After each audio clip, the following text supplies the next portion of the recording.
you I've met before, but not all of you. I'm Katie Platten, and I'm on the board of the Prairieland Market, and I am just a hobby cook and a hobby canner.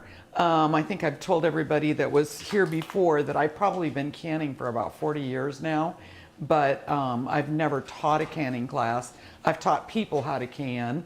And it's been kind of fun, this journey of teaching canning classes, because I'm actually expanding my repertoire, practicing things so that I can teach them. But anyway, so today we're going to do applesauce. And this is going to be a pretty simple class because applesauce is really just, most of the other classes we've done 2 recipes. So I did actually make a couple of other recipes with apples because it is still apple season. So I've also made, for us to taste this class, some caramel apple jam. Oh, God. And also apple lemon preserves, which is what's over the top of this cream cheese. Stop. So we'll sample all 3, the applesauce that I made for this class, the preserves, and the caramel apple jam, and then you can go, and all those recipes are in your booklet. So yeah, so I will tell you something funny. The caramel apple jam asks you to melt the sugar in a dry skillet, 3 cups of sugar, which I had never done before. And it took me not 1, not 2, but 3 batches before I didn't burn the sugar. So that part was it was 9 cups of sugar by the time I got done to make 1 batch of caramel apple jam. But just so you know, yeah. An electric jam thing wouldn't have, No, I made it on a stovetop. not in the And I don't electric? think the electric jam thing, it's not really set up to, you're actually putting sugar in a dry skillet and heating it until it melts. And then what I found is I'd let it, after it all melted, I let it sit took it off the burner and let it sit for about 5 minutes and then put boiling hot water in when I added the water, because if I put the water in just room temp or right away, that's when my sugar burned, which I didn't get. Like that should be when I'm cooling it down. So anyway, so let's go ahead and get started. There's lots of ways that you can make applesauce. The recipe that we're going to taste today is one where I peeled all the apples first, peeled them and cored them, and then cooked them and just mashed them with a potato masher. The recipe that we're going to make today, I got the apples from my brother who grows them, and they were all super duper tiny. So I decided I just can't peel and core all of these. So another way to do applesauce is to do it with the peels on, and then you just puree the peels into the applesauce so that they become part of the applesauce. I wouldn't recommend it unless you've got a fairly powerful blender, because otherwise I think you're going to get a little bit of that peel grain, you know. But we'll talk about all the ways that you can make applesauce today as we're making our applesauce. I was worried about time cutting up all these small apples, so I guess I should leave this over here. I ended up cutting them up yesterday, and then it didn't even really take me that long because I didn't have to peel them. I just used that little segmenter and corer, and then I stuck them in water mixed with fruit fresh. So this is what I did. And has everybody used one of these? Just a real simple. I've learned that buying a new one is well worth it because the sharp blades make it a lot easier to do that. So the recipe in your book is from Ball. Let's see if we got that mostly. And it calls for, what does it say, 7.5 to 10.5 pounds of apples. When I made this first batch that's already canned, I started out with 7.5 pounds of apples, and then I used my KitchenAid, we'll talk about this in a little bit, to peel them and core them. So when I got all done, I had exactly 5 pounds of apples, and it made 6 jars of applesauce for me. So This time I started out with 8 pounds. I left the peels on, but cored them, and I ended up with 6.8 pounds of apples. So I'm thinking, woo, that's a really full pan. So I'm thinking we're gonna get a bigger yield out of this because the cores have been left on them. So, and then again, it's really your choice. These apples that my brother grew are really flavorful and kind of sweet, tangy. So I'm using all the same apple. When I made the ones that we're going to taste today, I used about 1/3 local Gala apples, 1/3 local Jonathan apples that I got at the market, and then just to add some tang, because I always like a little bit of tang to my applesauce, I bought some Granny Smith apples from the grocery store. So I kind of did 1/3 and 1/3 and 1/3. And they just say that if you kind of change up your and use different types of apples, you can get a little bit more complexity of flavor, but it's entirely up to you. So anyway, cut these apples. I use the Ball Fruit Fresh color protector. So as I'm cutting them, I put them in water that I had mixed the Fruit Fresh into. I would highly recommend this if you don't want your stuff to turn brown. And then I just stuck them in the fridge overnight, and now here they are. And so this calls for 1 to 1.5 cups of water, and because of the anything in the pan before you got the apples in? It was just an empty pan. I'm sorry? The pan was just empty when you put the apples in? Yeah, nothing in the pan, just a dry pan. Okay. Very full of apples. And so I'm going to go ahead and use 1.5. And the amount, this is one of those recipes. Remember when we talked about tomatoes, where it's almost like you're canning each one? I mean, each jar is its own kind of recipe. Applesauce is kind of hard to get wrong. There's 2 risks with applesauce, and one is that you'll scorch your apples because you have too hot of a pan. And the other one is, and I've never had this happen to me, but a lot of people complain that their apples siphon in the canner. And the siphoning means, so you're getting everything really hot, and what's happening is, and the reason we only put the lid on fingertip tight is because it forces the oxygen out of that jar and then creates a vacuum seal inside the jar, which is how it's shelf stable now. But sometimes different foods will siphon, which means instead of just the oxygen going out, the fruit or the broth or whatever else will also go out into the pan. It doesn't, as long as you get a seal, it's not a food safety issue, but sometimes it's a pretty issue. Sometimes you got this much air space on the top of your food, which, this food up here, again, won't be unsafe, but it might be turn darker and stuff. So, but the way to avoid siphoning is to avoid quick temperature changes. So we're going to put our hot applesauce into our hot water, and we're going to water bath it.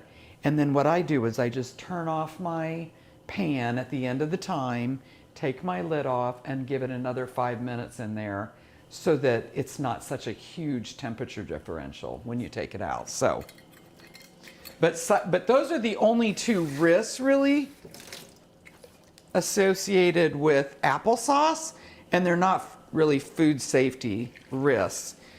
Apples are a nice high acid food, and we're going to add lemon juice to them as well, so it'll even be higher acid. And if you remember from our jam and jelly classes, the sugar helps preserve and hold color, but sugar is actually totally optional with applesauce too. So you'll see that I think they call for 1 3/4 to 2 1/2 cups of sugar, but then they say optional on the recipe. So you could do completely sugar-free applesauce. Have you ever done it with stevia? I'm sorry? Have you ever done it with fake sugar? I've never done it with stevia because I just don't like stevia, but you could, absolutely. And again, the sugar is going to hold your color a little longer.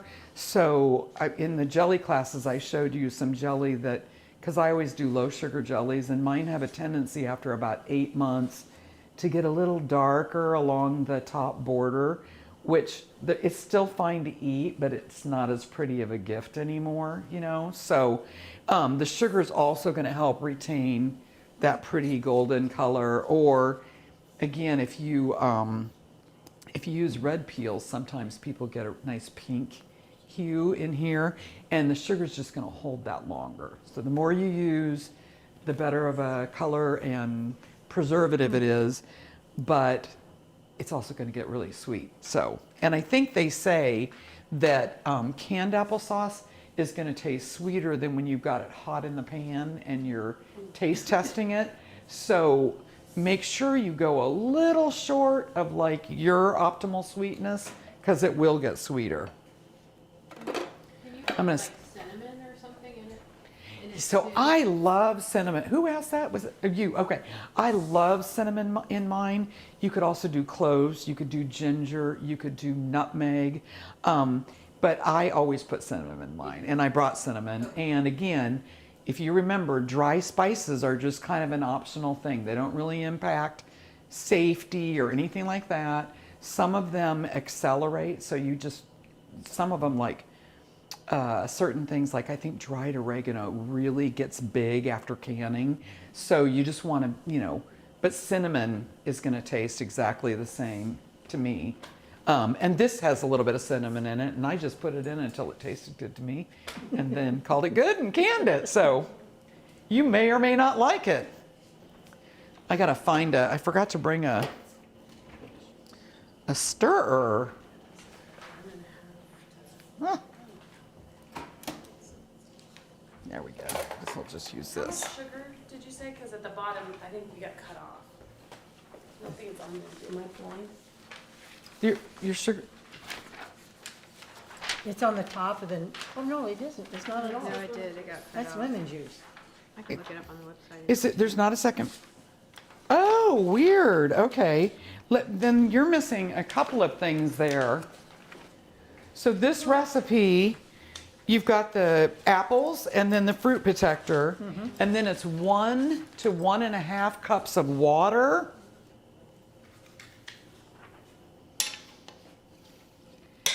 And then it's 1 3/4 to 2 1/2 cups of sugar. And in parentheses, they've got optional, because you do not need to use any at all.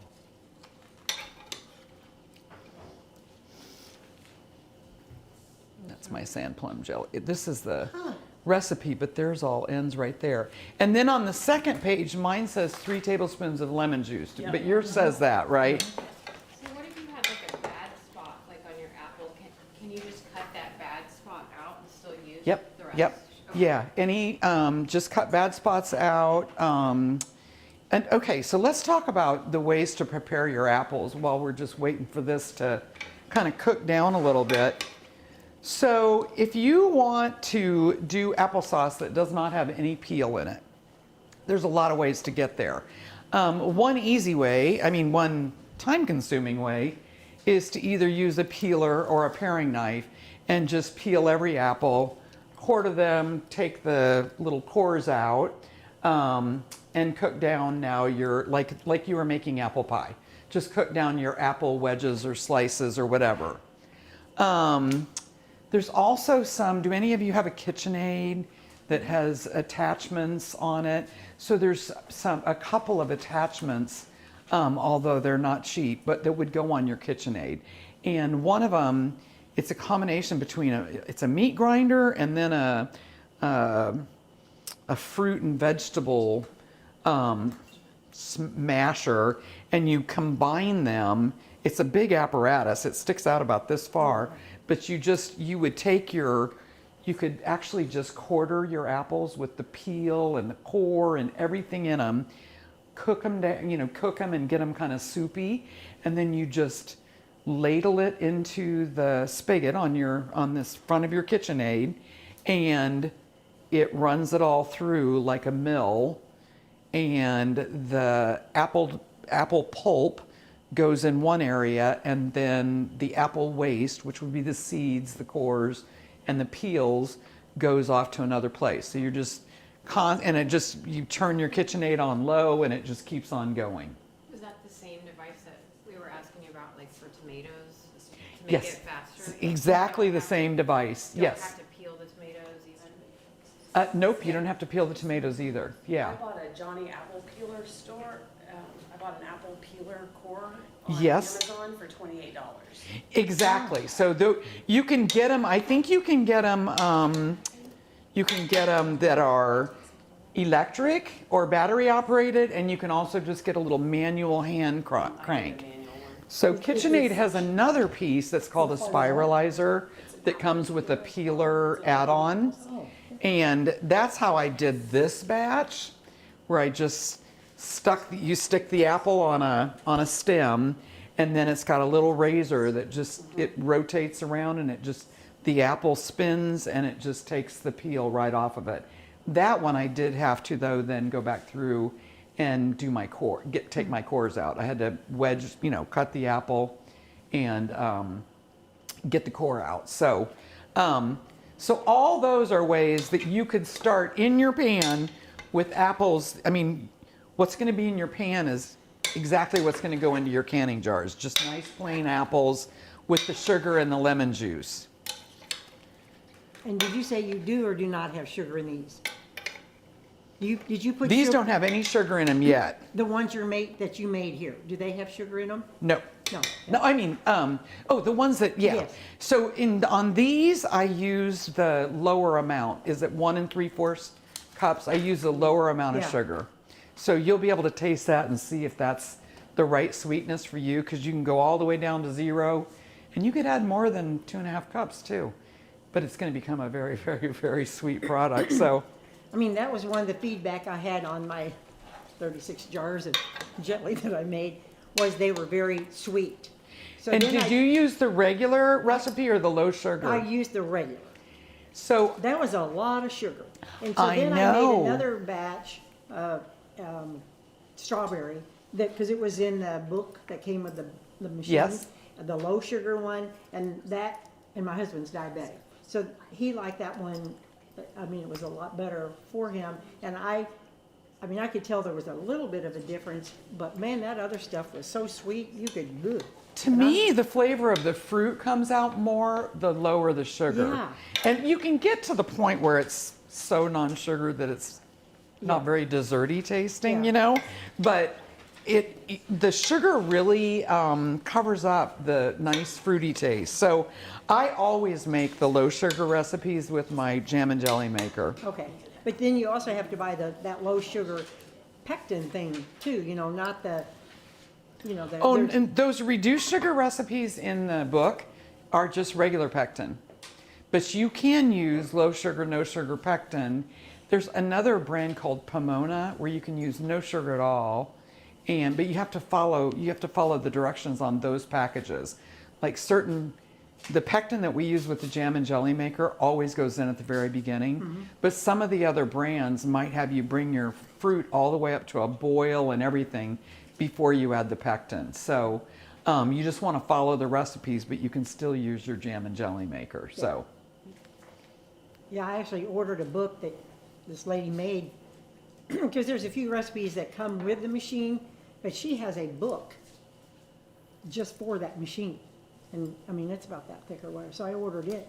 And it's got 100 different recipes in it. called like small batch preserves or, Using the Yep. Ball automatic jam and yeah, jelly. I think there's one called Not Your Mama's Jam and Jelly or something. And then there's another called Small Batch Preserves. And they're both specifically for that machine.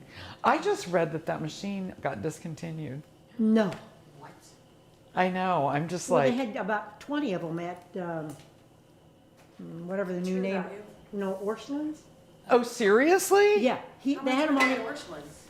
Well, if you're dying to have one, buy it now because it's all on Facebook that. It's got a different name. Oh, yeah. And it was on an end cap, because I was having a hard time finding the little jars. I finally found them at True Value, the little jars, The 4-ounce jars? and whatever, 4 ounce. but they had an end cap, and they had, I'm gonna say maybe 10 or 12 of those on an end cap, and I thought they were 119. I thought it was like 119 or, Yeah, and, that's, and then they had, and there were, but they had a coupon for 10% off, I think.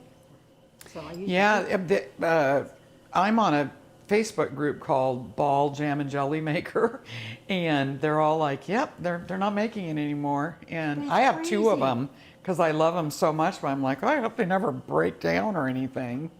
Wow, So- yeah, I mean, it's just so easy. Like, once you get that first stage done, I mean, you can go off and do all kinds of things, just standing there and doing all this stuff and then tasting it and putting it in water and does it ball up? And I'm like, no. That's what so many of the people that are on like that Facebook page say is you can even do different recipes. You just use that as your pot that stirs itself. You know, you can set the times differently. You can, but it just keeps you from just standing over the stove stirring Yeah. for 20 minutes. You know, like I'm doing over here. Yeah. But and some people in fact make applesauce in their jam and jelly maker, but I never have. I So may have to try that. they went. I may have to try that. I think it could be a really How good. long are those gonna boil until they're These are only, these go, now right now, they're still all super firm and they're not even boiling yet, but I'm trying to not be, but they're gonna go until they're kind of soft and cooked. And then, in this case, now like this batch, I already had peeled and cored, so it was all good. And I just took a potato masher and went in and just mashed them. And it was pretty close to applesauce by the time I started mashing, with just a few lumps in them. This batch, because it's got the peels on it, they're gonna probably remain a little bit, I mean, those peels are gonna be loose in there. So we're gonna run them through the Vitamix and until you don't, and I used to make it, this applesauce for my daughter all the time. She absolutely loved it. And you could never tell that the peels were in there. So, but again, I think if you don't have a very high-powered blender, you might find that it's more textured than you want. But I can let everybody have a taste sample after I've zipped it so you can see if you would ever want to make them. It really shortens the applesauce making process if you don't take the peels off, of course. But this pan is basically just warming up. It's not doing anything interesting. The other thing that you'll find is depending on the variety of apples you use, they react very differently as you heat them up. Some, I think the Jonathans that I got from the Prairieland Market, they just cooked right down into applesauce.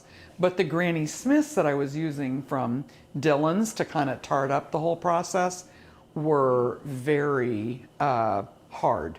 So they were the ones that needed to cook a little longer and be mashed. So, Do you think that was a difference between being local grown and store grown, or the variety of apple? both. I think your locally grown apples are going to be always just better. Yeah. But you know what? An apple that's not fully ripe is going to be much firmer, and there's certain varieties of apples. I think your galas, you know, I had the local galas, local Jonathans, and the Dillon's Granny Smith, and the Jonathans just went.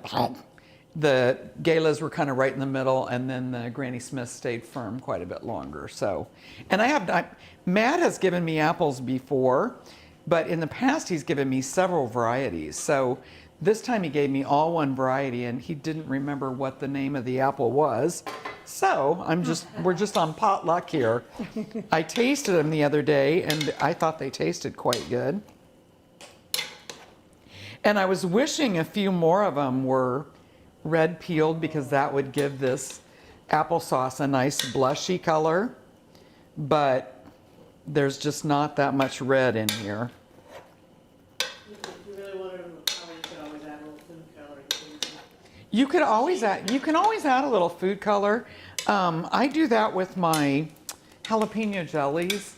I like to give them away at Christmas, and so I'll do like red and orange and yellow peppers, but then add a drop of red food coloring, so they've got that Christmas red. And then for my green jalapenos, I do a drop of green I like a little green and yellow, so that they're kind of a bright green. Otherwise, they go to sort of an evergreen. But we're softening up just a little bit here.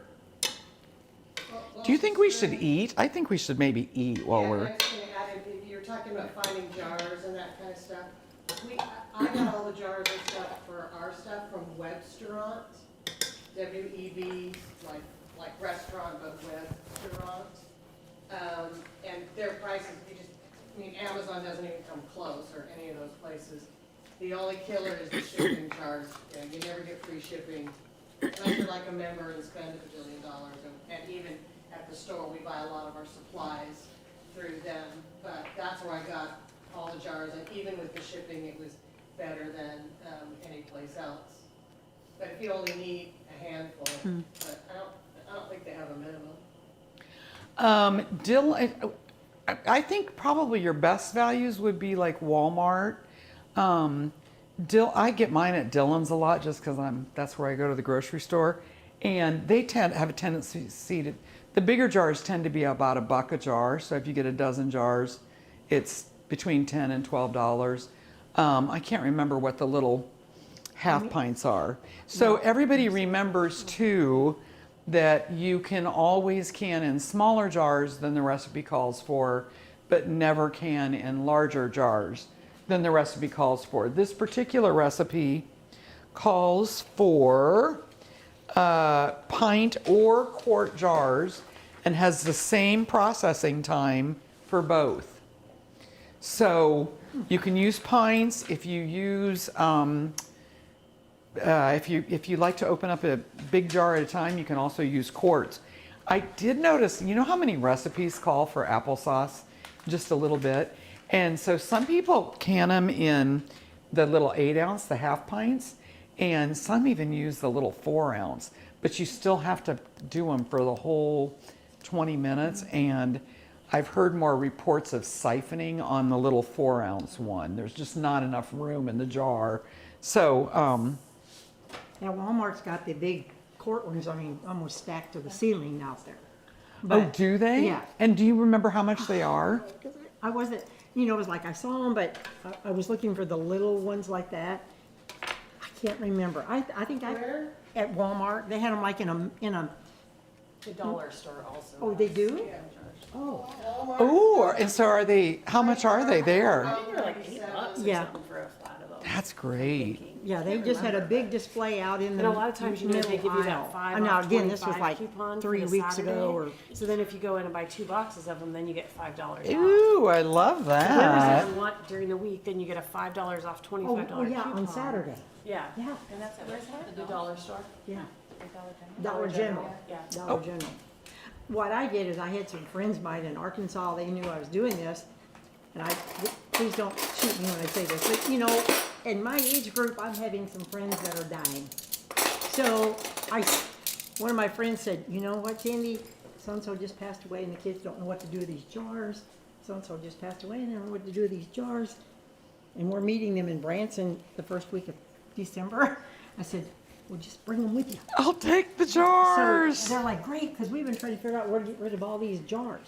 So I, quote, inherited a bunch of jars. Oh, that's great. Some friends' family. And you know that, we'll talk about this a little bit more too, but in the 2-part lid, you can use the rings over and over again as long as they don't get too rusty. Because the rusty, I think, impacts their ability to, they've got to kind of hold this flat lid down without holding it too tight. So you want there to be some, in fact, if you probably already noticed that when you take your cans out of the canner, this ring is almost always kind of loose. It is. I'm like, Yeah, that's because it was letting that oxygen out. So and I thought, that's I know I the, twisted that, not too tight. yep. So as long as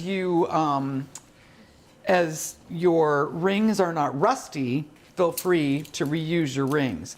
But don't ever reuse your actual flat lids for canning. You can use them if you're just storing things that are not canned, but don't ever use them again for canning. I always use one of those church key, the little pointer, and so I can always tell that my jar was used for canning before. Whoops. Oh, sorry, dear. Sorry, I'm just in a, not small enough to make my way through these you are. chairs. Oh, you got some weird spoons here. There we go. I'm sorry, I should have been sitting here comparing all of the Prices? Walmart was $12.97, Ace Hardware $11.99. This is for 12 pint jars with lids and everything. Target $10.99, Amazon $9.22. Oh, my. Okay, now my water is boiling and I have much more liquid because the apples are starting to give some juice. So I feel like my threat of scorching is getting a lot lower. So I'm just going to keep that going. They're not terribly tender yet. So, and let me get a big spoon. What can I help you with? Do you want to, well, actually, do you want to start toasting some bread? I would love to toast. Okay. I don't know how a toaster works. It's just, you can throw two Yeah, it's been a in while. there and I then, use a toaster oven. Michael does that.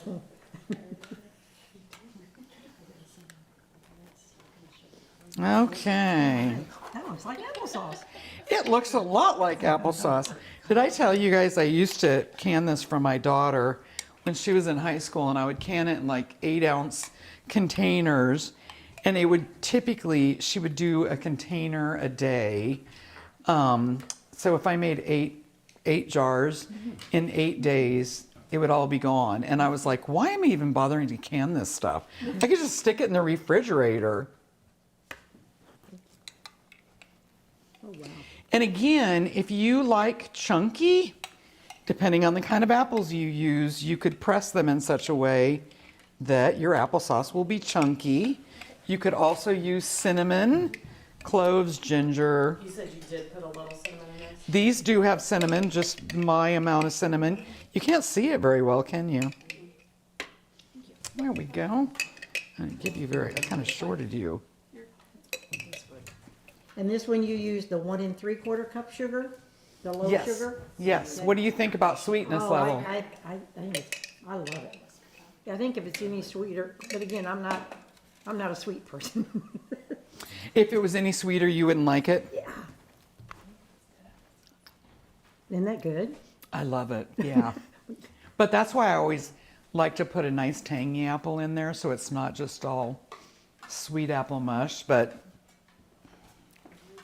I was looking at the apple preserve recipe, trying to figure out how I could flip it to my little electric ball maker, you know. I think you could do it just exactly, so it has pectin in it, right? Yeah. So we just kind of do follow it, the same methodology of, yeah, put your apples and your thinly sliced lemon and your pectin lemon juice. And doesn't it call for some butter? Nope, it doesn't. No. I would put some butter do in it just in to it. keep, oh, you don't do it? oh, I put butter in everything. Okay, yeah, To just keep it from frothing or to keep whatever. it from frothing. See, I listened. You did. And then add, the only thing you will want butter, because with 6 cups of apples, lemon, and 4 cups of sugar, your boil over factor is a little bit closer there with the jam and jelly maker. But so just keep your eye on it. What happened? Oh, did it cook all the way? Oh, I think it could go a little bit longer, but. Oh, okay. Okay, so let's get a plate. I'm thinking we'll just have to butter. I like caramel apple jam with some butter on it. I'm one of those super decadent people that, Is there anybody who doesn't want butter? Look at that, what a good room. Julia Child, everything's better with butter. I can see what you're saying though, Katie, about that caramel apple jam sugar caramelization process. Oh dear Lord. if you've ever made flan and things Yes, like that, yeah. they do that where they caramelize the sugar. But that was something I had never done before, and it was a very painful And by the time it got done, I had the smell of so much burnt sugar in my nose that the third batch I was like, I don't think I burned it, but did I? And so I made several people taste it and tell me like, this isn't burnt, is it? Oh, sorry, to cancel, you just go like that. And then if you want just butter and then add a little, So everybody gets one? I don't know if you want to, it doesn't matter to me, but do you guys want a whole piece of toast? Debbie says, yes, bring it. Okay. This is lunchtime, this is Yeah. not lunch. Okay, so now I've got about half this, more than half full of liquid. The apples are getting tender and yellow. And the water is boiling pretty vigorously, but I'm only getting the first few apples that are starting to kind of move away from the peel. And you had water in that pan when you put those apples in there, or no? I drained the apples from the Fruit Fresh water. Oh, they Yeah. are starting to get a little tender now. I drained the apples from the Fruit Fresh, put them in here, and then I put the 1.5 cups of water that the recipe called for 1 to 1.5. I felt like I might need a 1.5 because of how many, this pan is super full. So I just wanted to make sure. Spoon that on top? Huh? Just spoon that on top? Is that what I'm doing Just, there? yeah. You show me what to do. Just give it a little rub with your knife. Aren't you a toast girl? Amazingly not, I'm not a big bread person. Oh, I mean, I do have toast, but I use a toaster oven. okay. So you're saying you're bougie? Yeah. I'm just You know, I kidding. have these friends that are like, oh, too much bread, and I'm like, oh. Let's just use new plates and we'll wash these afterwards because I didn't think my way through all these little dishes. When you sit up front, you get all the good things. Okay, so I wanna ask a question about the meat grinder, so like, are you cooking the tomatoes, or like if you had peaches first, are you cutting them and cooking them and then putting them through that, or are you doing them whole cooking? Or you're not even trying to get the skins off, right? So you're just putting, like, the fresh fruit just right in it? Whether Yes. it's an apple or a tomato? Okay, so if it was an apple or a peach or, well, peach, obviously you have to take the pit out because Right. that's not going to run through that meat grinder. But an apple or a pear, that's going to pull off the skin and the seeds and stuff so that you'll get a puree Right. when you use that piece of equipment off your KitchenAid. If you do tomatoes, I do that when I want tomato juice. Okay. Now, you could then cook your tomato juice all the way down to be a nice sauce, but it's not going to be like crushed tomatoes or diced tomatoes. If you want diced tomatoes, the way you're going to do that is you're going to blanch your tomatoes, Okay. pull the, and then Then quarter them up. chop them up and cook them a little bit and do it that way. So, But like peaches or pears or apples, you're doing them not cooked. Is that right? no, you do them cooked. Do them cooked? Yeah. So cook them and then run it through. Yes. Okay. To run your stuff through the KitchenAid, there is a meat grinder portion of that, so I'm not talking about meat, but for fruits and vegetables, you would always want them to be soft and cooked, and you're going to get an applesauce textured product at the end of that, Okay. not a lumpy product. So, yeah. But I do a lot of tomato juice with tomatoes, and it's just a perfect way to do tomato juice. But the other thing, I think we've talked about this before too. I think it's called a chinois. Have you guys seen these where it's 4 legs and then it's a cone-shaped colander, and it usually comes with sort of a cone, diagonally cone-shaped wooden piece. And that is another way, if you cooked your apples and you still had the seeds and the peels and all that in there, you would just It's like a put that, sieve type of thing. yeah, it's a sieve. You would put that over the top of a bowl and then dump your apples in there and then crank that wooden piece around. Those things are like 10, 12 bucks. In fact, I just sold one at a yard sale because I realized I never used it anymore. But they're very inexpensive, and you could do the same thing with your tomatoes like that too, where you just sieve around the seeds and the peels stay inside the chinois, or however you say it. It's chinois, and then the juice goes into your bowl. So that's another way of doing that. There's a lot of ways to get to this point. Oh, now it's almost completely full of water.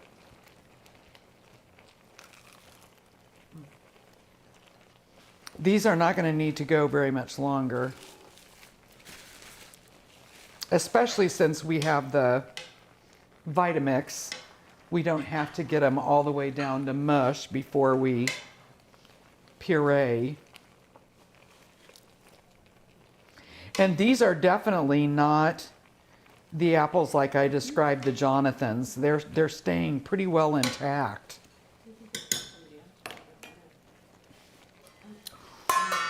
Ooh, that's very hot. So again, we're just gonna, I guess I'm gonna need another pan. No, I'll use this. And this was the caramel, right? This is the This caramel. one is the caramel apple jam, which I think is best on toast. Do you like it? What do you do? What do you do? Trying to not eat so much bread? Yeah. Good for you. That's a low carb piece of toast, right? Yeah. Yeah, it's super good. So does the caramel mix into the apple then when you cook it? Yeah, so that recipe, oh, you guys have it, but I don't. So it had you, again, I peeled the apples, and I used Granny Smith for this because I really wanted a nice, tangy, fruity apple. So I peeled the apples, and then I cooked them, and then I mashed them, or you could use your food sieve or your food mill. And so now you've got applesauce sitting over here. Then that granulated sugar process where you caramelize the sugar and you just heat it over medium-high heat until the sugar begins to melt. That was another thing that I learned, is you kind of need to do this. Well, it says not to stir it. It says Yeah. shake the pan. When you stir it, you lift up some of those melting sugar crystals, and then now you've got to remelt those again because they kind of solidify in a different form. So, and then when the sugar gets all melted, you remove it from heat, and then you add the remaining 3/4 cup of water, which I did boiling hot water. After I had left that melted sugar for about 5 minutes, just sit on the cool burner, and then the sugar will still seize up a little bit. It becomes like hard candy kind of, and so you just stir that over low heat again until it all goes back to homogeneous, all mixed in, and then you add the apple pulp and the brown sugar. And I added my brown sugar first, and it did not spatter or get crazy. And then I was off the heat by this time, and I put the apple pulp in there, and then it didn't either. So it all just mixed in really nicely. And then you cook it until everything gets dissolved, stirring constantly, increase heat to medium-high, and then boil it for 10 minutes. And then you put it into the canning jars and do a water bath. What if you were to use caramel sauce? What if you were to just squirt caramel sauce? And Well, that's it? so what I'd be a little uncomfortable with that because I don't know what the pH of that caramel sauce would do to my jam. Would it still be a high acid food? So what I would probably do, and there are many caramel apple recipes out there, I would probably look for another recipe that called for something a little bit different so that I didn't have to caramelize the sugar, but I still knew I was using a safe recipe.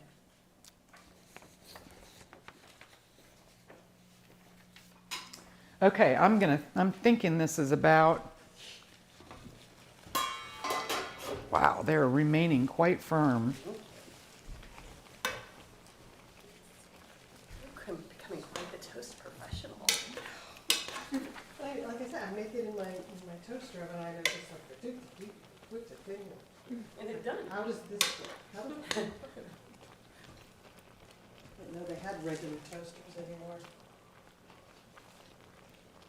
I can also make pizza in my toaster oven. Yeah. You can do more things in your toaster. So then, you need a toaster, you don't, right? Okay. I'm kind of mashing these down a little bit with the back of my spoon to test how firm they are, and I think I'm just going to give them a couple more minutes to go before we... Okay, so my favorite, I've saved the best for last, at least in my opinion. This last one is an apple lemon preserves, and it was super easy to make, and it has nutmeg in it, and it has quite a bit of nutmeg. And even the directions said some people don't love nutmeg. I love nutmeg. So I actually added half the nutmeg, tasted it, and then thought, nope, more would be better. So then I added all the nutmeg it called for. But in the recipe, it actually says some people may not love nutmeg, so use cinnamon, use whatever. So you'll have to see what you think about this, and to me, it perfectly pairs with the cream cheese. So it's just autumn on a spoon.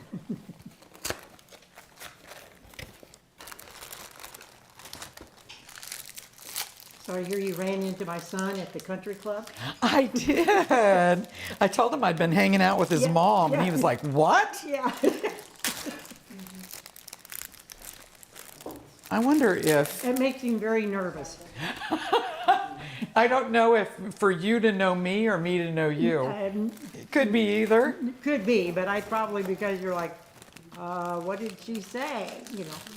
I To told you. him that you were making jelly, and he was like, what? And then Pam was like, you haven't seen any of her pictures? She got into her phone and was showing him all the jelly you were making. I gave him one with a cherry. He said it was sweet, and what I didn't do well with the first batch was to make sure those cherries were small. And so when he opened the jar and spread it, he'd get like almost big ol' hunk of- cherry. So that Yep. was his feedback, and I'm like, no, I appreciate that feedback. So then when I made another batch, I made sure they were smaller. Not only that, but everything was smaller. Strawberries were smaller. I like a big chunky stuff. I know, I do But a too. lot of people don't. He just wanted to spread it like I don't know. So one thing you can do with jam, they say if you just like puree with your blender, that you can kind of mess with the pectin a little bit. But you could take your food processor or your blender and just kind of pulse it a little bit and just break up that fruit a little bit more, or you can cut it finer. But there's a kind of a happy medium for how many chunks of fruit you want and how much gel you want. So this is my other full disclosure, because I went online and they're like, this lady said, I know there's purists out there and they go buy fresh strawberries and they go buy fresh cherries and they go buy. I don't, she said, I buy frozen. I made almost all of mine with frozen fruit. Nice, that's interesting. Yeah. Well, So- And it was, I'm trying to remember if I did the pineapple or if that was, I can't remember. But the pineapple may have been fresh, like I wasn't about to cut that thing. And so, you can buy them already all cut. But everything else, the cherries, mixed berries, the strawberry, everything was frozen, and you can buy organic stuff. Well, and those frozen foods, they're frozen at the point of peak ripeness. They're flash frozen, so they don't lose much in terms of quality or anything. The only thing, like I've been online where some people are like, yeah, I made peach jam from canned peaches, and to me that's just wrong, because now they have lost their quality, and so but I oftentimes freeze fruit when the harvest is there. I don't have time to do my canning, so I freeze it myself, rhubarb and things like that, and then I can can through the winter with the fruit that I froze. So how is it? Any different? Probably what the manufacturers froze is probably higher quality than what I'm doing. Okay, let me show you this. For time purposes and because we're going in the blender, I'm not really going to town with this. You can see some of the peels are starting to attach. At home, if I were making this, I would probably go a little bit longer. But again, we're going to buzz this all in the Vitamix and you're not going to really notice. But normally, like when I made this, my applesauce looked like applesauce, and only required a couple of mashes with the potato masher.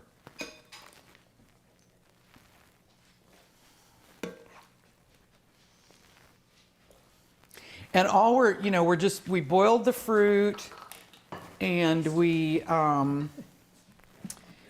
I'm gonna just kind of pop this lid because hot stuff likes to expand. And I've got my thing down on the lowest one.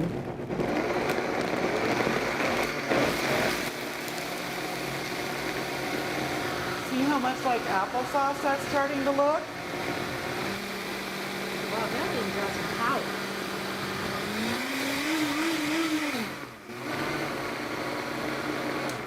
Vitamixes are so powerful that you can It's put quiet. butter, milk, and flour in there and make a warm cream sauce, a thickened cream sauce. I made hollandaise sauce in mine. The what? Hollandaise sauce? Hollandaise sauce. Yes, hollandaise. You can do a pureed soup and take it from the raw ingredients to a hot soup in this Vitamix. But it's a pretty expensive thing. Ninjas, I do a lot the same, but they're not as expensive. I'm just gonna look in here and make sure that it's, My Ninja, you can make the soup in the Ninja. It's got the. yeah, so same thing.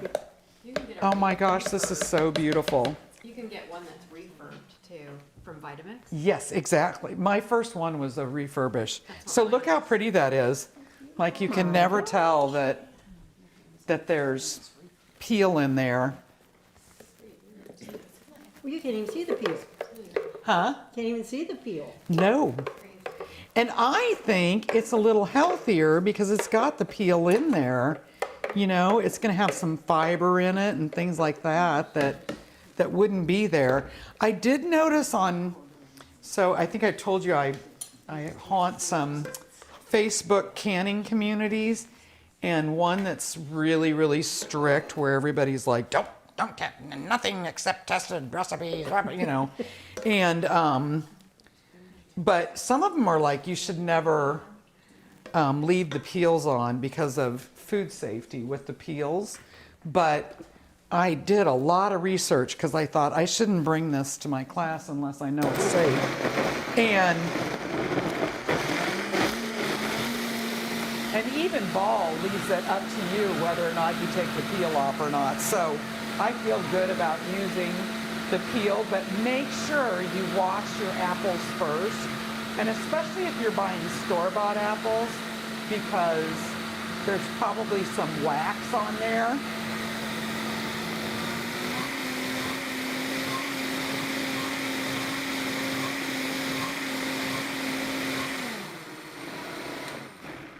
Wow, some of those little babies are expensive. Yeah, they are. Vitamix is and I remember my brother had one and told me about it, loved it, loved it, loved it. He actually bought me my first one because I had done something nice for him or something. And, but I thought I'll never get enough value out of that expensive machine. And I have used it so much. This is my second one because they last forever too. Are you trying to drain some of the water off as you do it, or you're just putting it all in? No, I'm going to put all the water in it. Okay. Whatever doesn't come in my scoop, it's going to go, I'm going to dump in there. I think I might be able to get all the rest of this in there. Because there's not really, I mean, some of the water obviously already went in, but there's not that much juice left.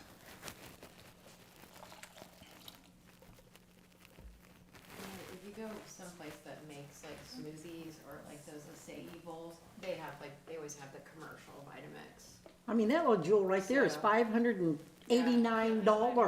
Yeah, they're expensive. Now, if you buy them refurbished, also this is the only reason that I finally traded my refurbished one in was because it was super tall and it doesn't fit under the counter. And I wanted a low profile one, so I got this one. So I finally upgraded. But I mean, this thing it's probably 10 years old. I mean, I've had it for a long time and I use it a lot. Oh, I forgot to bring my little, It has a little, which I forgot to bring, but it has a little stopper. If you get too thick, you can tamp it down and it stops. It's meant to go in here and it stops before it hits the blade. So you never blade up.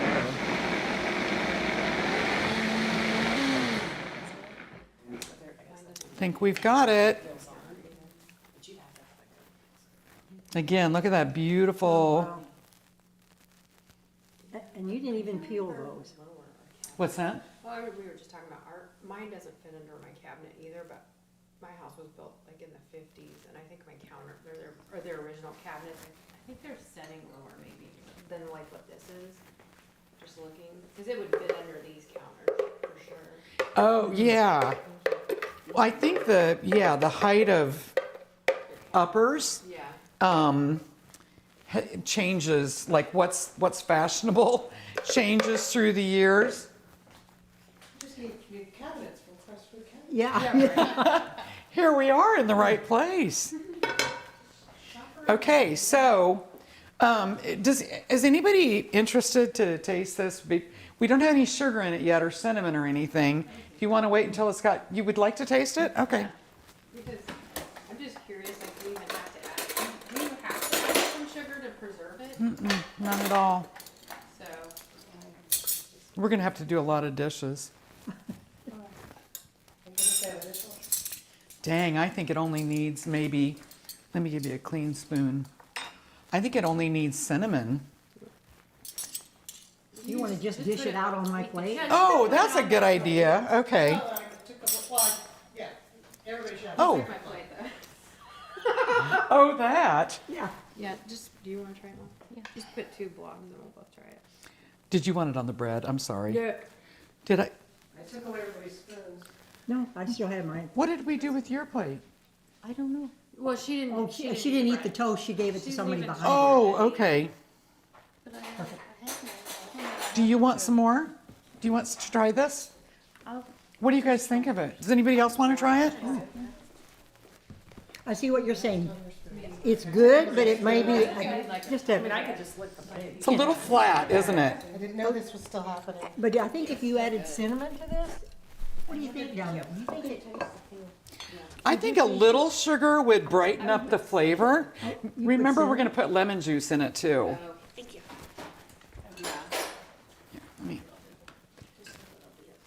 Let me come up I'm there. just amazed at how I they're, can bring them I down. can't feel the peel. The peel is gone, isn't it? That's the amazing thing. I mean, Yeah. I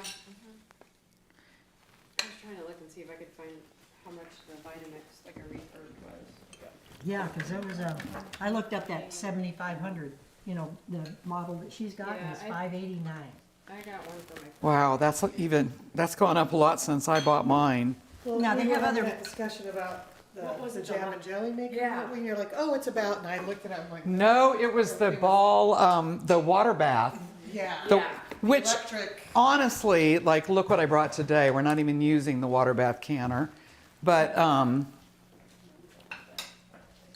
Yeah, I just use a big. so pot. keep in mind, we're going to add some lemon juice to this Okay. to properly acidify it. Now again, you're going to want to watch for scorching because now we don't have all that nice water in the bottom. And we're just going to really add our ingredients and bring it back up to hot.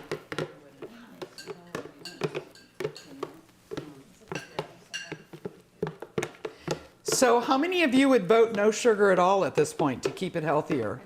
Would you? Wow, lots of you. But some cinnamon and lemon? But you would do cinnamon, right? Yeah. I'd probably add like a half a cup of sugar. Yeah. Okay, so we need 3 tablespoons of lemon juice. And remember that you always want to, they always tell you to use bottled lemon juice because it's more reliably acidic than if you just buy lemons from the grocery store. Not sure why that is, but that's what I've always heard. And even though you had a few more apples in there than the recipe called for, you're still using 3 No, I tablespoons? started out with 8 pounds, which was right kind of in the middle of that range. Oh, I see, 7.5 to 10.5. Yep, yep. Okay, so we've got that, and we're gonna do you wanna do no sugar? Let's do no sugar. Come on, let's live large. Can we split the difference? I'm just kidding. Some of it with sugar and some of it not? Oh, I mean, you're taking this home, so, it is kind of, I would like to. Okay, and again, I'm just gonna add, do you want me to measure the cinnamon? Do you care? Just measure it with your. I'm just gonna little sprinkle. eyeball it.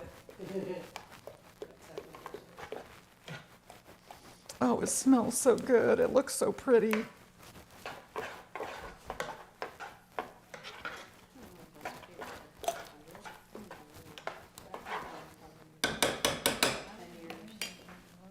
We're going to run the Crestwood kitchen out of spoons here.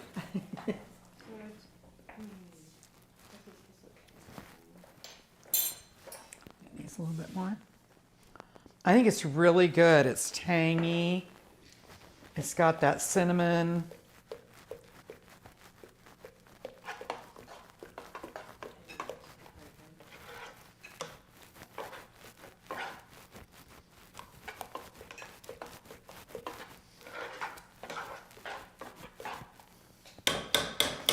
Okay, this is your class. Is there anybody that wants to taste it again before we can?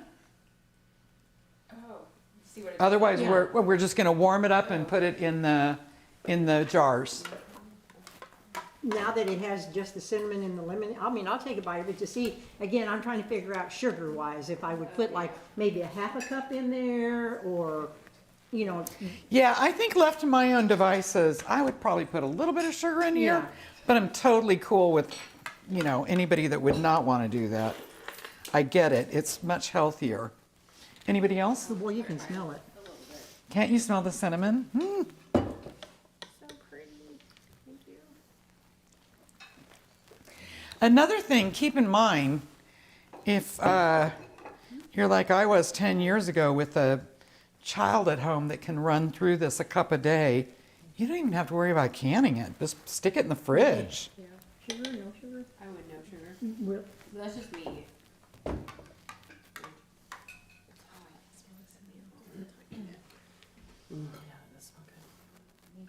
What do you think? that's good. Now I'm hungry. I still think a little bit of sugar.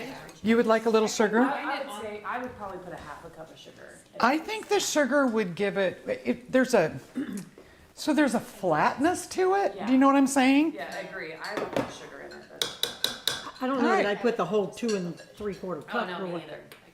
but- Yeah, yeah. maybe Okay, a- let's do a half cup. Okay.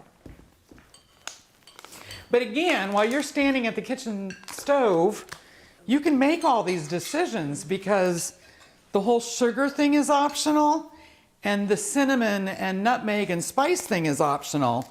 So the only thing that is not optional is the lemon juice. So everything else is really within your, how lumpy you want it, how pureed you want it, using the peels or not. There's a half cup going in. All of that is completely, this can be your personal dish.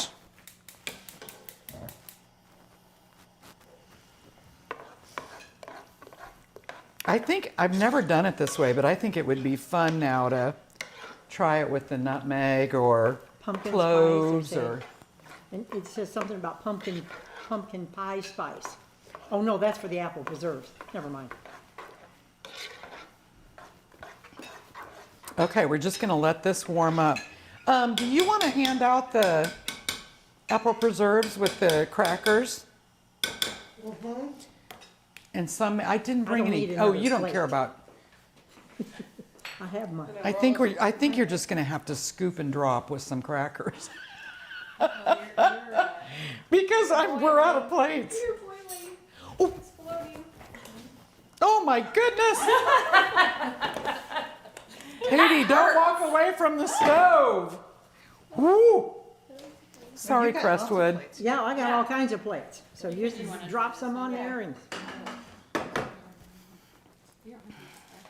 Yeah, I knew that was coming, so I didn't let you take my plate. Okay. That is a good reminder that now is not a good time to walk away from the stove. Once you've got it all nice and thick, and you kind of want to just keep on stirring it, because otherwise it's just going to plop at you. Is this where you would use the jam maker? I got it figured out. You were gonna use the jam maker? Put on a Is this where you serving would use plate. it? I think, Yeah, could you use the jam maker from the very beginning, you think, or just at this point? The jam maker.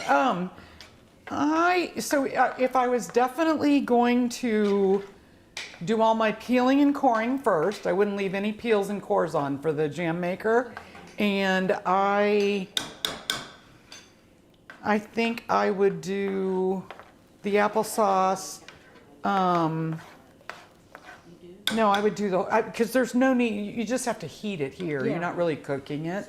So I would do it from the beginning. And then probably remove the stirring paddle and then mash it with a potato masher.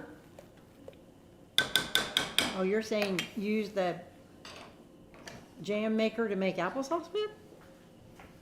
Huh. Yes, I've heard people say they have done it. I have never, I mean, this seems so easy. I mean, yeah, that's why I haven't. It's just a piece of equipment that I don't have to get out. I just don't know if my blender or my Ninja, well, my Ninja might, Would you like two to try?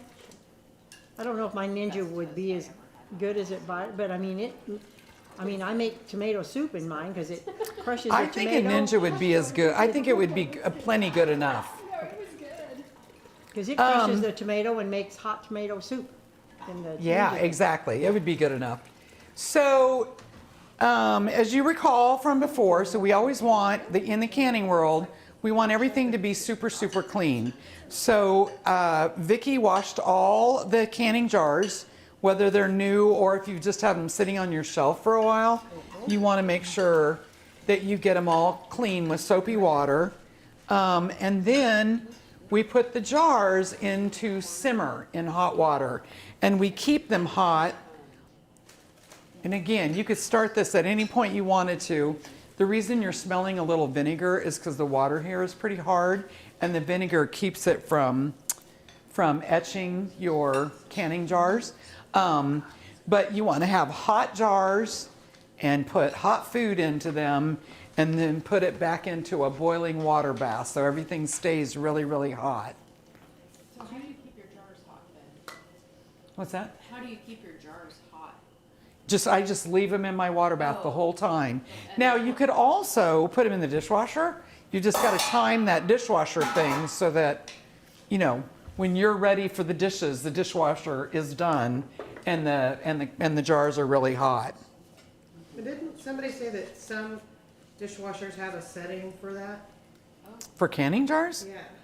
I Somebody don't mentioned that in one of know. the classes. Hey, will somebody check the recipe and remind me what the headspace is?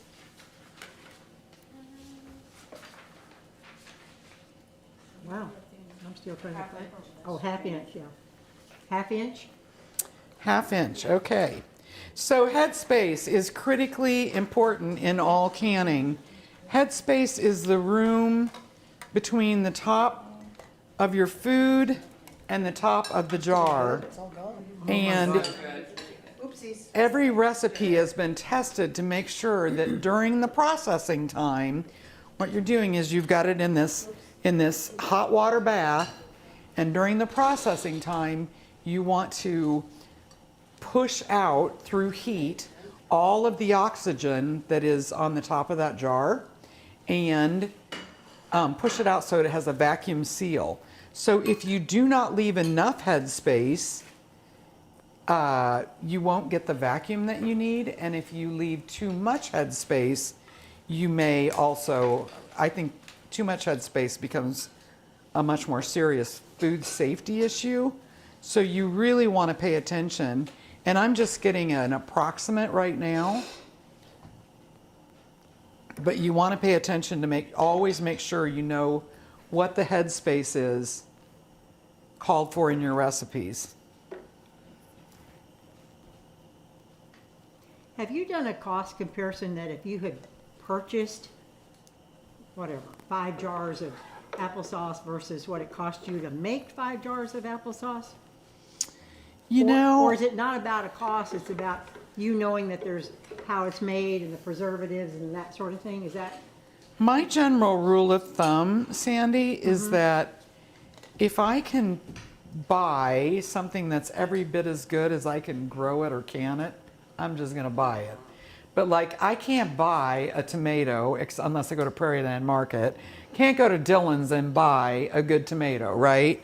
And so, but that's my normal thing, is I'm not, although, like, my brother gave me all these apples, so what have I got into this for cost? A little bit of fruit fresh, a half cup of sugar, a couple of sprinkles of cinnamon, and some lemon juice. So, I mean, this cost me nothing, you know?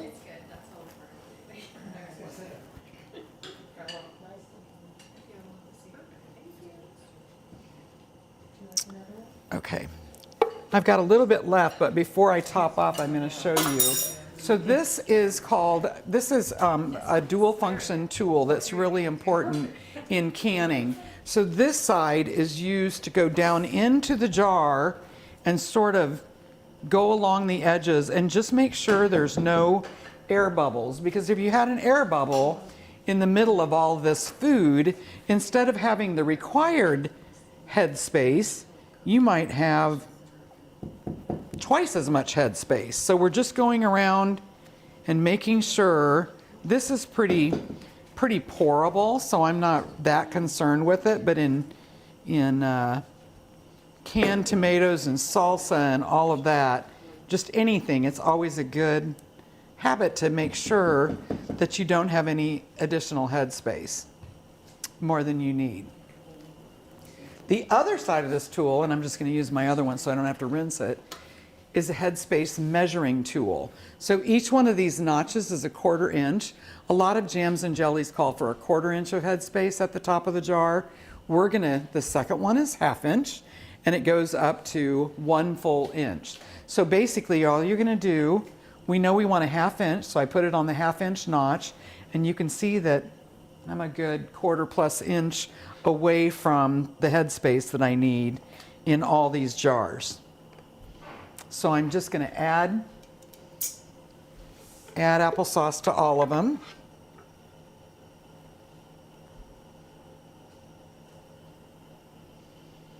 And hopefully try not to spill on the rim. I think this is interesting. I'm only getting 5 jars out of this, despite the larger starting weight of my apples than the last time, but I think it's because the Vitamix. well, we took some, remember we ate some. Oh, we ate a bunch. You're right. Okay, I forgot about that. What? I have to count those calories? No, you don't get anything. Yeah, if you have it before it gets canned, it doesn't. It doesn't count.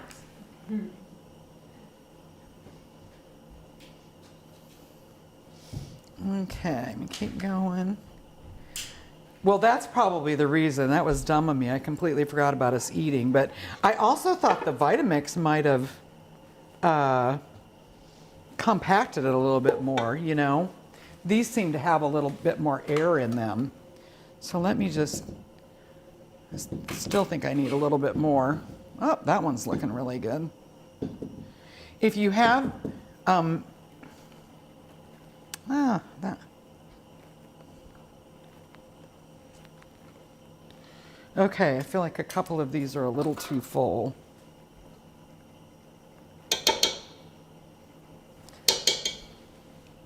And I'll show you at the end of this, there's going to be some leftover applesauce.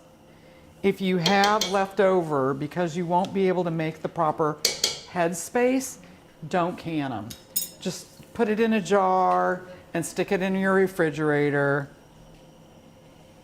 So if you don't process the jar like in the boiling, like in the bath water, can you, and you use it, you put it in the fridge, the lid, can you still reuse that lid then later? Yes. Okay. If you did not use it for canning, you can use it. It's just once it's been in that hot water bath, you don't want to reuse it. Okay, so next thing, again, keeping our work area nice and clean. Just go around the tops of all these jars and make sure you don't want any food between the lid and the jar. So make sure you get always nice and clean. In fact, in pressure canning, I oftentimes do a paper towel with white vinegar on it because it not only cleans the jar, but it kind of de-oils the jar, you know?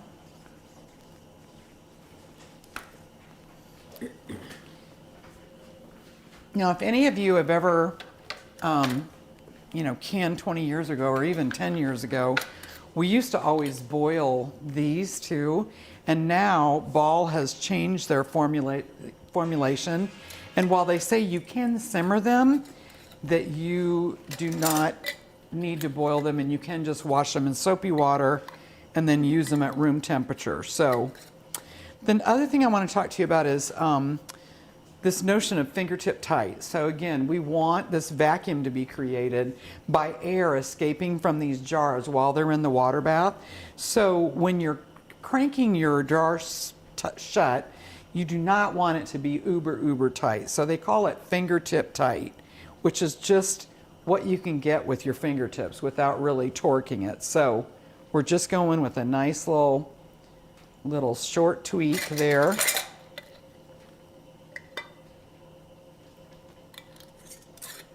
You want it somebody said, as a matter of fact, they go until the jar wants to move on the towel. I do just a smidge tighter than that. That's moving, but I want it just one more crank.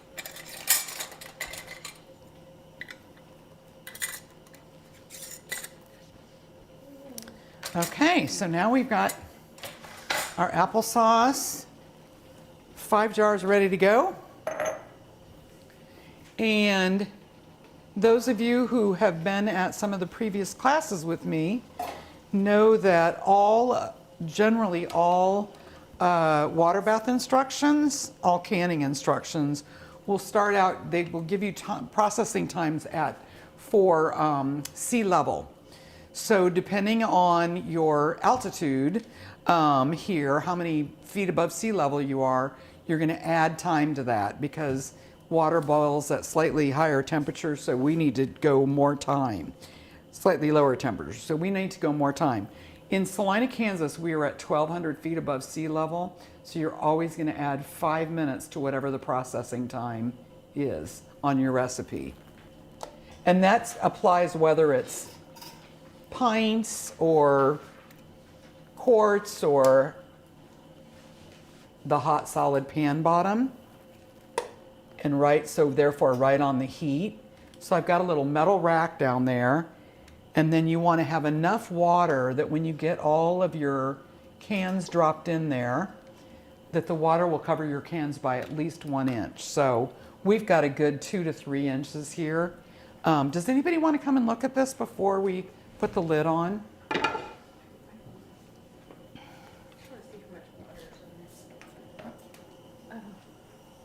So you had your jars in there, and it's okay if there's water in them. Are you drying them out? Nope, you don't dry them out. Just, in fact, they're so hot that when you drain them, they're going to be pretty dry just from the heat. So I do make sure I dump them all as I'm pulling them out of the canner. You might need a little bump up. There we go. See how there's a little metal rack down in there? Okay. All right, so now remember, we do not start the timing until the water starts boiling. So I'm going to just crank this, help it come up to temp, but not close it all the way down. I've still got a little bit more applesauce in here, which almost not really even enough to create a refrigerator. If left to my own devices at home, I would just eat this right now. Well, we can help you. You could actually, you could just, yeah, you can have it. Okay, this is starting to boil now, so does somebody want to set a timer for 25 minutes? So if you're working on an approved recipe and it calls for a little bit of butter, but generally speaking, you cannot can any dairy products, cheese, butter, milk. You cannot can flour or cornstarch. So like say you wanted to do a beef stew, a thick beef stew, the way they typically tell you to can that is to do your beef and your vegetables, but then when you get it out of the can to heat it up, that's when you add your Thickening agent. to it. Yes, exactly. There are some approved recipes. There's a product called Clear Gel, and it will thicken food, and it's approved for canning things like pie filling, but it's not approved for canning things like beef stew. So, and I've read that it can change the flavors of things, so just know that. You also can't, obviously you can't do noodles or rice, any kind of pasta or rice. So again, if you were going to make a chicken noodle soup, you would can all of your ingredients and then pour them in the pan and add your noodles to that. And I think that covers all the big stuff. There are things that you cannot can in a water bath that you can pressure can, and that's basically all your low acid foods. Meats, most vegetables, you cannot put in a water bath unless you pickle them, vinegar them. Meat you can never put in a water bath. So do we have the reference sheet in there for sites that I like to use? Because those of you have been, this one.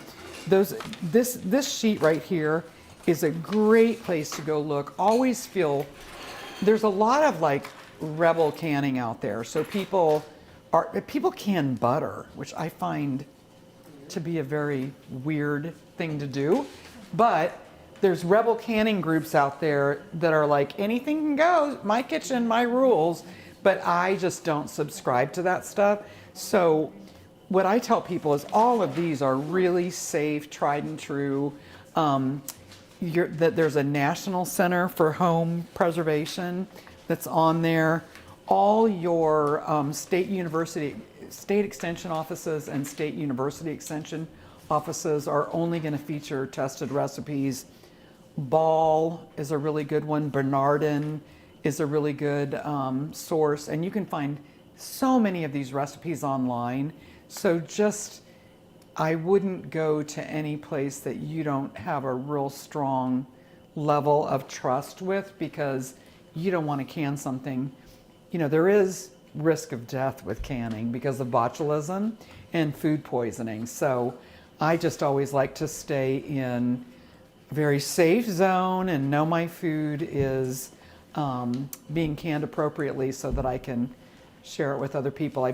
Those of you who have been at other classes, I think I told you that even 10 years ago, I was still canning more acetic products like canned tomatoes and fruit and stuff like that without even putting it in a water bath. And I've since learned that it's called open kettle canning, and it's not considered to be safe.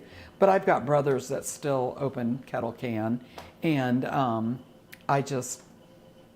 we just agree to disagree, because I just don't think that's good, safe food anymore. So, any other questions? What did you think of the apple preserves? Was it too nutmeggy? Did you like it? Oh my God, I really didn't even taste a whole lot of nutmeg, or did I just, You didn't taste the nutmeg? do I have COVID? No, just kidding. Just kidding. I may have to have another bite just to see. I'm just kidding. I could taste it. There's another bite over here. I'm just I kidding. thought it was really, No, that's the that's caramel. caramel apple. I thought it was really strong on the nutmeg, but in a delightful way. Caramel apple would be good on top of ice cream. Yes, caramel apple could be really good on like a piece of cheddar cheese too, like a Or a little, graham a cracker. cheese and a These are all cracker right. and a schmear. Graham Yes, yes. Yes, so good.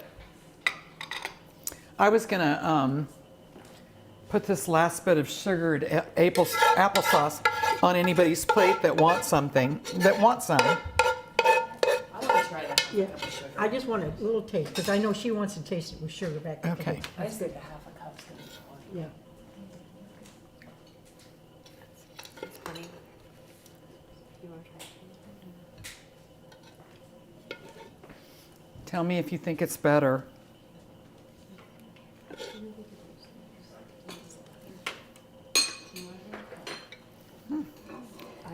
I'm not, We can share. do you want, I'm just not able to get over there. I'm anxious to see what you think. I'll give you more than that. No, you don't want any more? Okay. Is there any discernible difference? It's brighter. A little brighter? I mean, That's what I think it is. Sugar adds a Yeah, little but I think it's not as bland. spark I to like it. better. yeah, I like it better.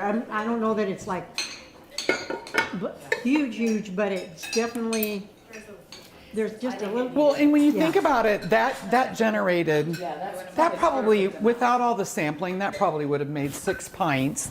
And if you have a cup of sugar and 6 pints of, Yeah, that's. I mean, you're talking minimal sugar, But you only put a really. half a cup. Yeah, we only put a half cup. I was Yeah. thinking I might, left to my own devices, I might have put 1 whole cup. But, but I'm justifying how little sugar that really comes Yeah. out to be per serving. It is very good. Okay, now I gotta go buy a bunch of apples and, Well, now is the time to buy apples and not too much, or get apples from friends that have apple trees. But I don't know how much longer, although apples stay for quite a while. And again, 10 years ago when I was making it for my daughter all the time, I only had Dillon's as a resource. So I bought all my apples from Dillon's and I just sort of mixed up I think which dollars brands are to give it 99 cents this the what? 99 cents a pound. Dylan, Apples are 99 cents a pound. I think. Oh, wow, yeah, all yeah. different kinds or I just, think just maybe the gala. okay. Maybe And you less can make one. it with just using one kind of apple. You didn't have to, you don't have to No, mix you it. don't have to use it. A lot of recipes will recommend using more than one kind just to put some flavor complexity, but it's really, like, I love a Granny Smith apple. I love a Cosmic Crisp. Ooh, I would love to make applesauce out of Cosmic Crisp. So I'm just curious.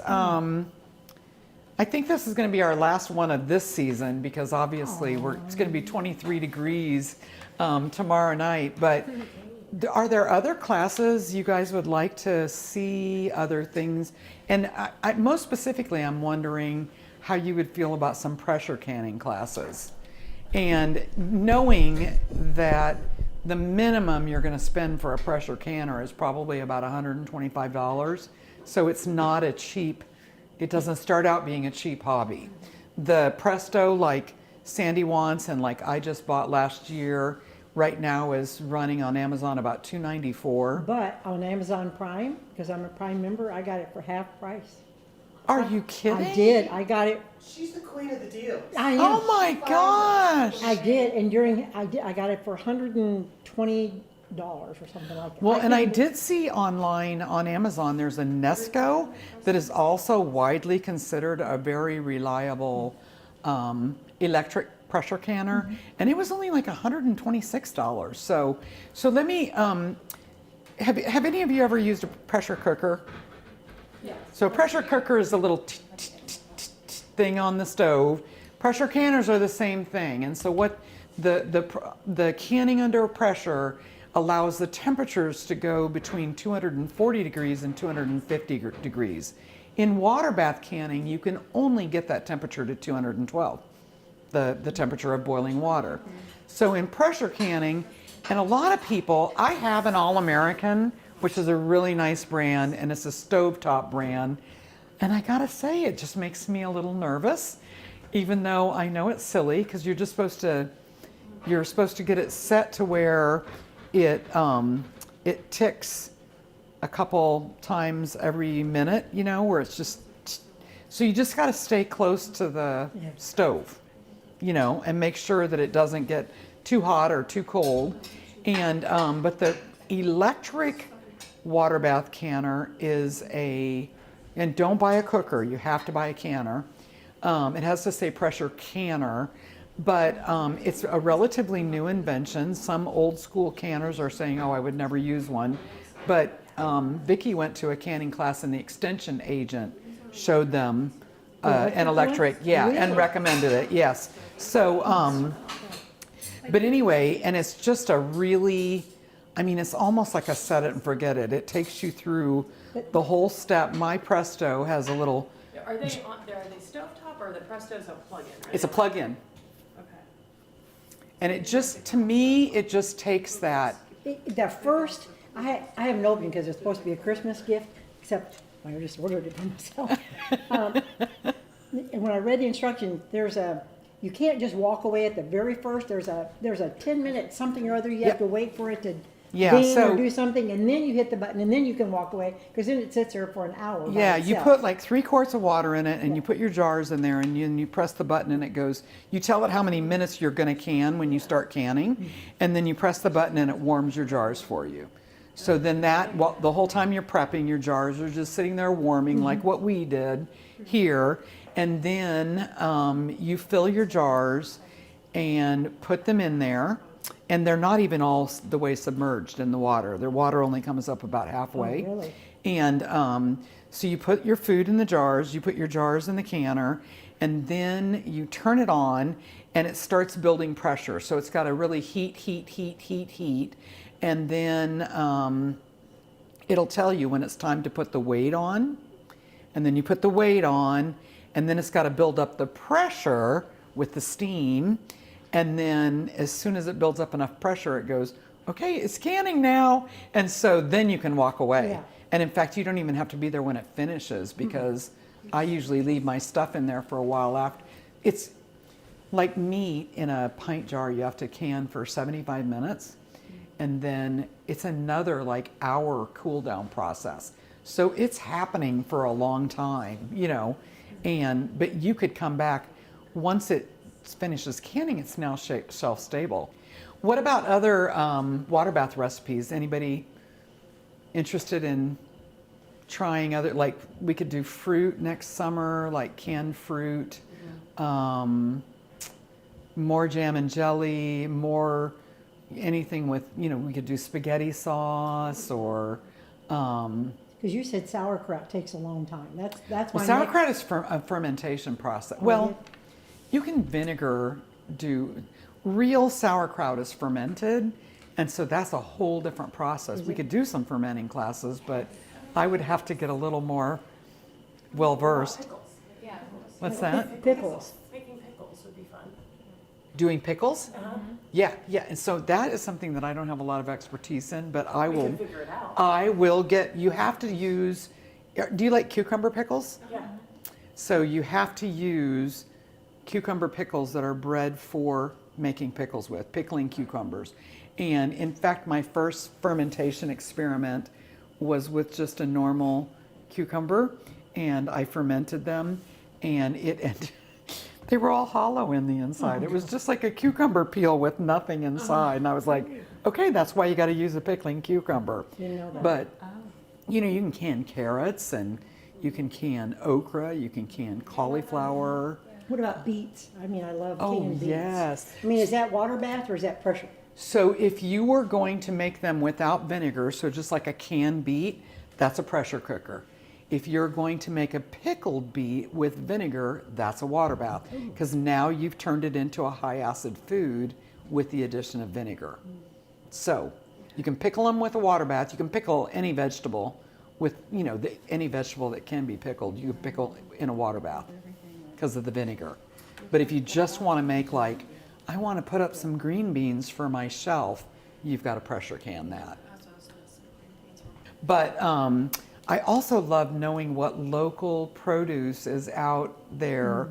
And that's oftentimes a Friday stop for me to run in and the mushrooms, if you're a mushroom fan, they have the craziest, most beautiful gourmet mushrooms there. And you just know what's fresh and what's there, if it's squash season or, if they've got beets or whatever. So, which I think is a really good resource for if you're a canner. You know, you want to can food that has traveled as Yeah.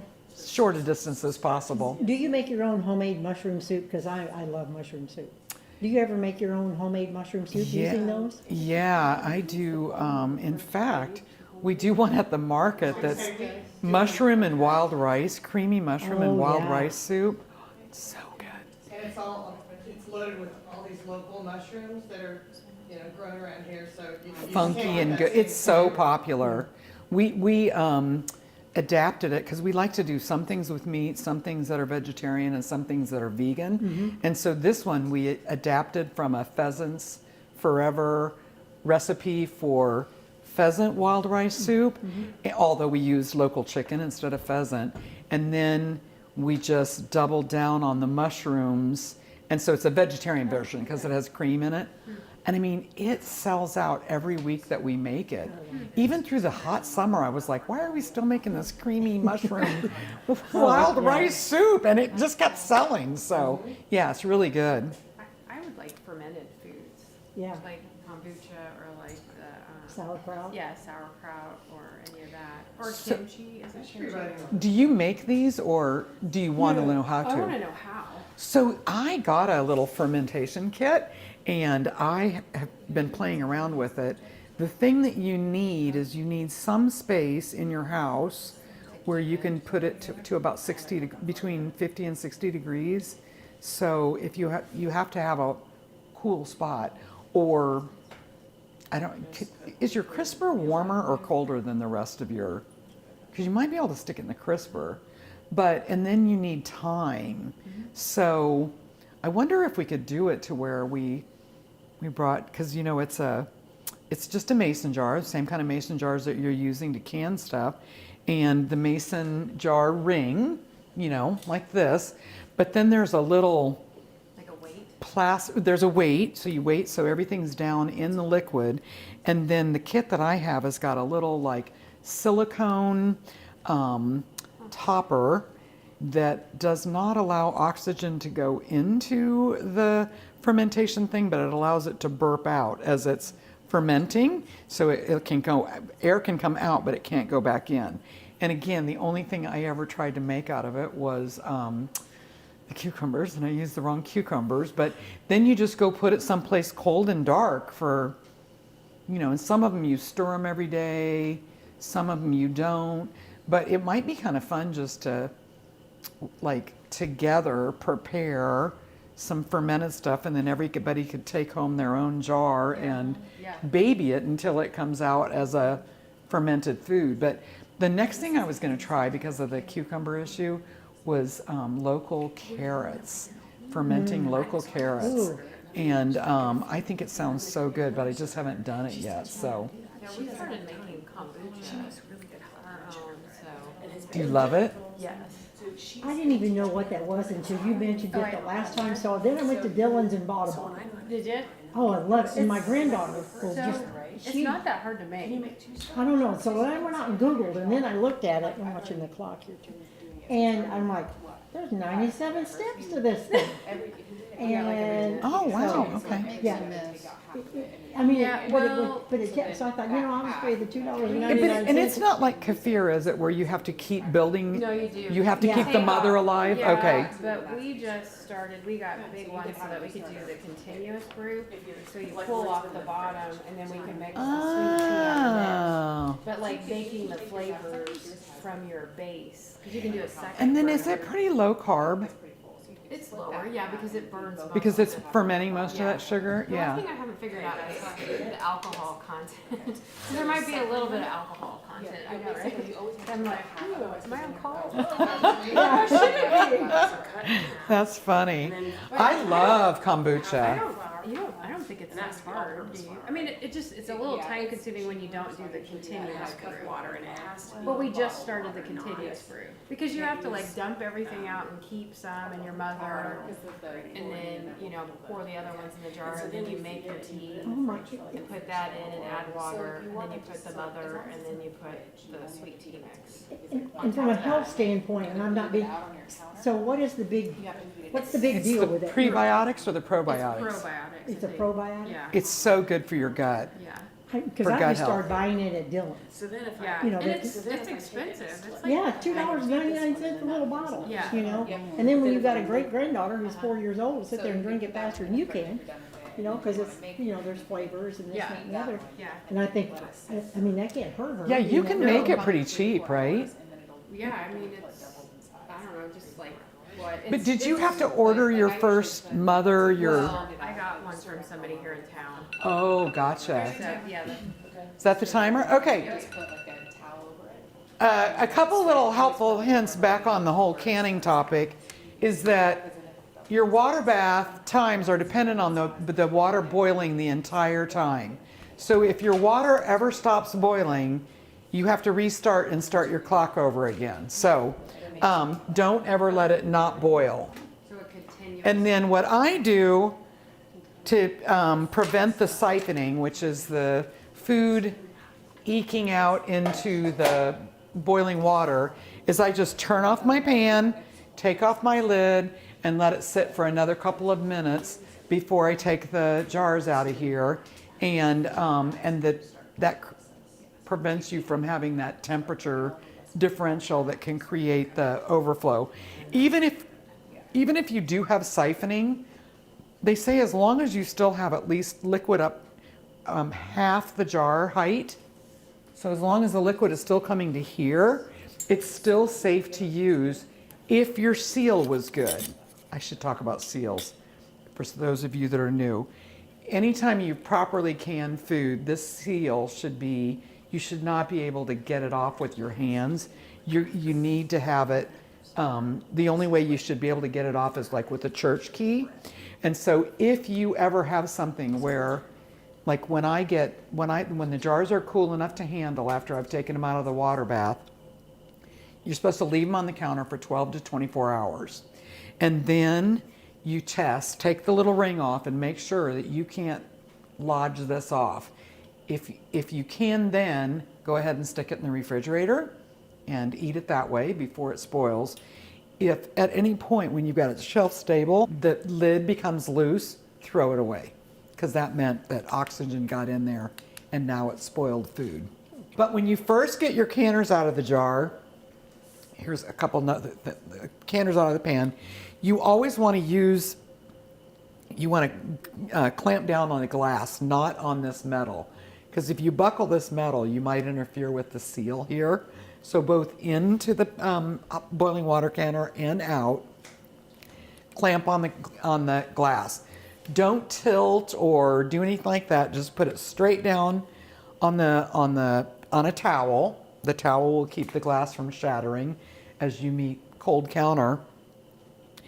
And let it sit for 12 to 24 hours before you mess with it at all. One of the things that you'll often, almost every time when I get done canning, my lids are like this. And it feels really weird the first time you do it. But this one is nice and tight. It's that this one loosened up as the air was pushing out. So now you can just tighten it or not. A lot of people also remove this entirely and store their food like this, because then if they have anything that spoils, they'll see that this lid popped off. So I think they look prettier like this. So I just never serve them before I've tested to make sure that seal is tight. So if you were twisting the cap off there and the lid popped off, then you would know it You would was throw it bad. away. Throw Yep. it away. Mhm. Yeah, you should always have to use, you should never, unless you've got unusually strong fingernails and hands, you should never be able to remove one of these with your hands. So you're going to need a little church key kind of thing, and it should have that little sound when you open it. So And it's funny because when I was making all the jelly, because you made some comment last time, like the sweetest sound is pop. pop. And it is. I was sitting there, they were making it, I heard pop. It's a very happy sound. Like I did it. It's sealed. So in fact, let's do that here. I'm going to take one of these out. I'm going to risk a little siphoning to get it out. So look at that pretty applesauce. And this has still got, I'm just sopping up some of the liquid here.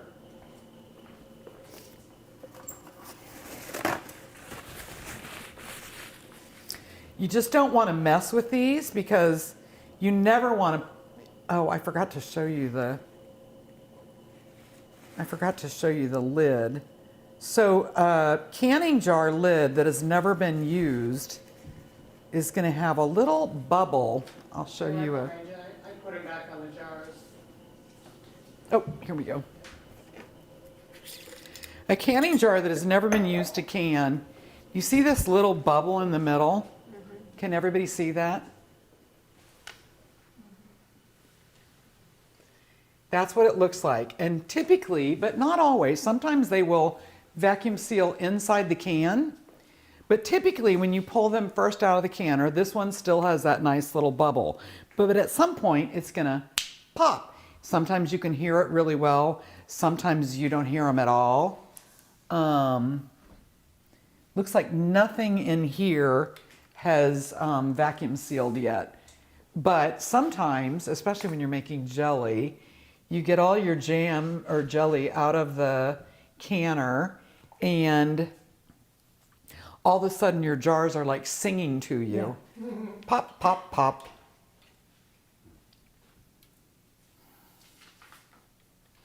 See, these are all, I would hate to have one siphon, but it actually would probably be a good thing so that I could show you.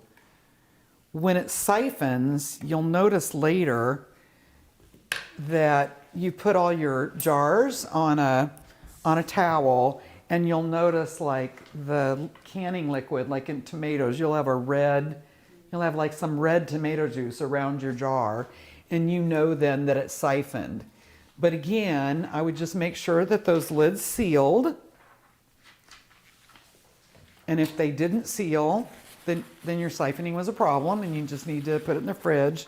And if they did seal, then you're fine as long as you have a half a jar's worth of liquid left.